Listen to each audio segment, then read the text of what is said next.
صلغت صلغتي معي، صلغتي معي. تعي مبارك، تعي مبارك، تعي مبارك.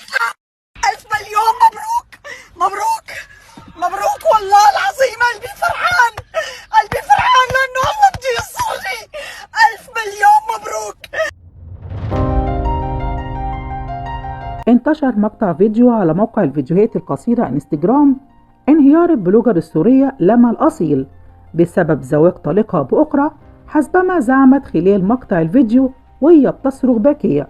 واللافت إنها لمحت إنها اكتشفت إنه كان متزوج من 3 شهور في وقت كانت بتحاول فتح صفحة جديدة معاه.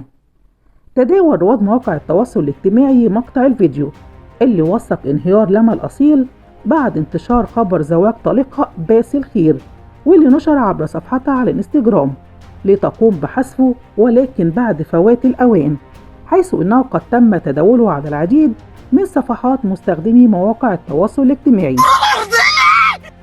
عم يضحك علي انا، عم يضحك علي انا، عم يضحك علي، انا عم يضحك علي، انا عم يضحك علي.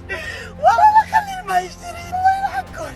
ظهرت لما الأصيل في مقطع الفيديو المتداول وهي منهارة بشدة وبتصرخ وتبكي وبتتكلم على زواج طليقها بأخرى. وبدأت مقطع الفيديو وهي بتبكي وبتقول 1000 مليون مبروك، مليون مبروك. الأملاك عم تنتهي، كان أما الأولاد يكون معنا فلوس. الأملاك كلها عم تنتهي، كلها عم يتغير. كرمال ليش كرمال شو؟ أثار مقطع الفيديو المنتشر تعاطف البعض معها بشكل كبير، بينما علق آخرون أن مواقع التواصل الاجتماعي ليست المكان المناسب للحديث عن المشاكل الشخصية. صانعة المحتوى لما الأصيل هي واحدة من مشاهير مواقع التواصل الاجتماعي، وهي سورية وعندها 37 سنة وبتقدم محتوى ترفيهي بتعرض من خلاله أفكارها وآرائها حول العديد من الموضوعات.